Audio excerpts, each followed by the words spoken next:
उपदेश सुनने। आप देखो ऐसे ऐसे मंच बने जहाँ हजारों लोग बैठ के सुन रहे हैं, हजारों लोग कह रहे हैं, लेकिन उद्देश्य देखो, कंचन कामनी कीर्ति आदि में भी मन का फसाव, मन का निरंतर उसमें फसाव है। उससे क्या हुआ कि रस नहीं लगा, उसको रस नहीं मिला। अगर रस मिले तो श्री भागवत में कहा गया है कि पूरे त्रिभुवन की संपत्ति उसको दी जाए तो भी वो एक सेकंड के लिए, एक क्षण के लिए भी प्रिया प्रीतम का चिंतन नहीं छोड़ सकता। एक क्षण के लिए भी प्रिया प्रीतम का चिंतन नहीं छोड़ सकता। ये है प्रिया प्रीतम, पूरे त्रिभुवन की संपत्ति दी जाए। हम तो थोड़े से विषय के लिए, थोड़े से रस के लिए प्रिया प्रीतम का विस्मरण कर देते हैं। तो इसमें हमारी गलती नहीं क्या, इसमें हमारी गलती नहीं। हमारे मन को रस नहीं मिला तो आप ऐसे रोक नहीं सकते बिना रस दिए। उसको अगर आप केवल बहला फुसलाना चाहे, केवल प्रवचन से मनाना चाहे, केवल सुना के मनाना चाहे, मानने वाला नहीं। उसको प्रत्यक्ष चाहिए। वो जब उसको पेट भरेगा तब मानेगा। वो केवल प्रवचन से मानने वाला नहीं, केवल सुनने सुनाने से मानने वाला नहीं। बोले बारी मथे घृत हो ये बरु सिकता ते बरु तेल।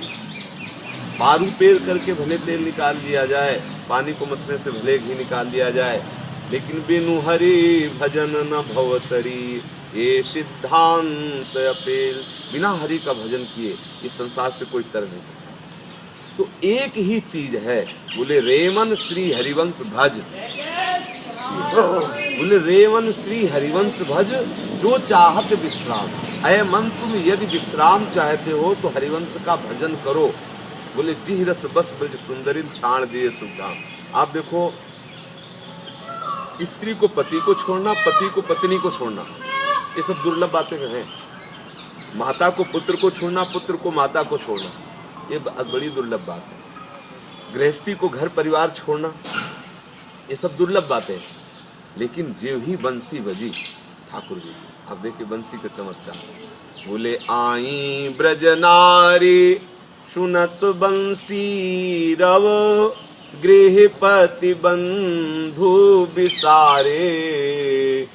आई ब्रज नारी सुनत बंसी रव, गृहपति बंधु बिसारे।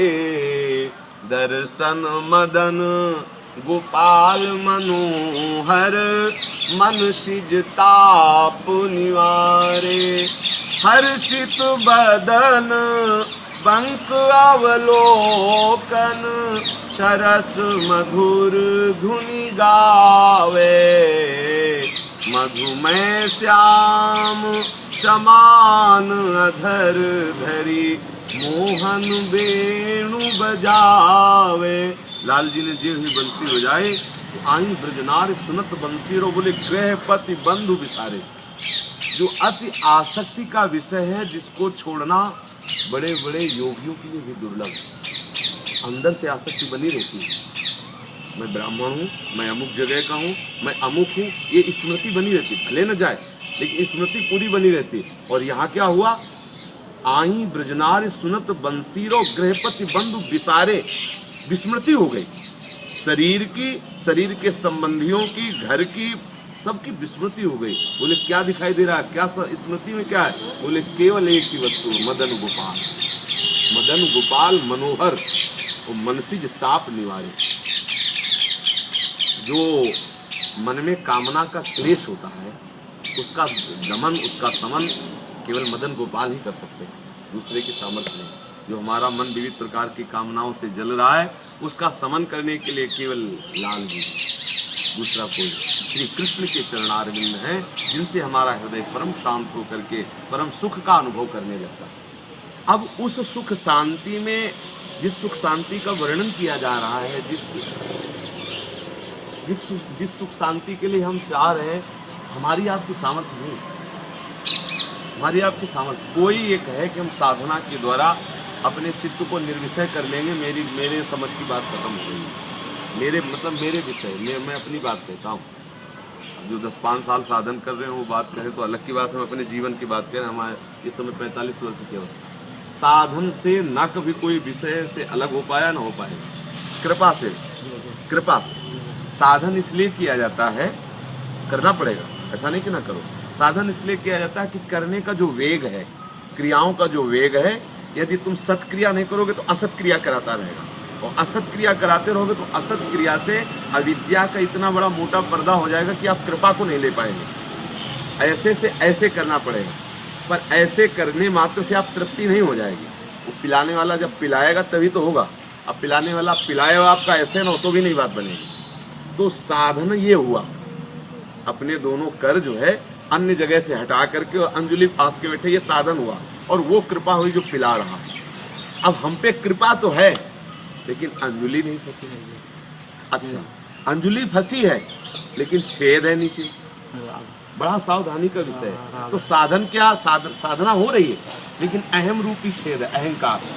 मैं ब्रह्मचारी हूँ, मैं जितेंद्रीय हूँ, मैं ज्ञानी हूँ, मैं।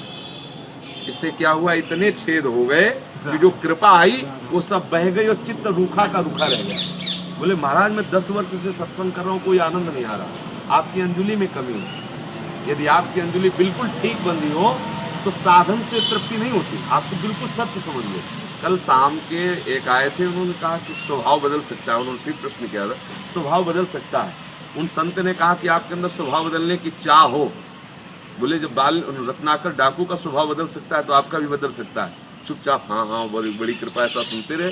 जब चलने को हुआ तो हमने अपनी बात डाल दी।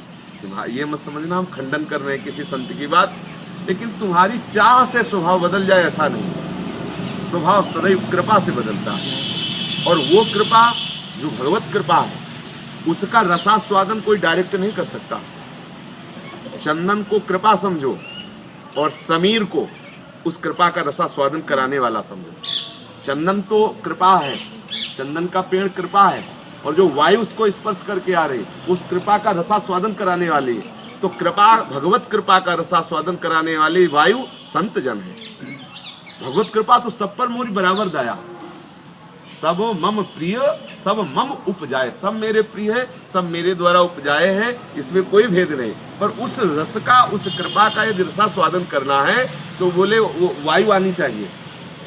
जैसे वायु आती है घ्राणेन्द्रिय में आनंद, ओहो ये रायवेल की खुशबू, ये मालती की खुशबू, ये जूही की खुशबू, हम कितनी दूर है पर वायु की कृपा से उसका बोध हो जाता है। ऐसे ही भगवत कृपा रूपी चंदन की सुगंध संत महात्माओं के वायु रूपी स्पर्श से उन्होंने जो अनुभव किया है, उनकी जो वाणी है, उसकी स्पर्श मात्र से हमारा हृदय आह्लादित हो जाता है और वो सुख का अनुभव करने लगते हैं जो भागवतिक सुख है, परम सुख है।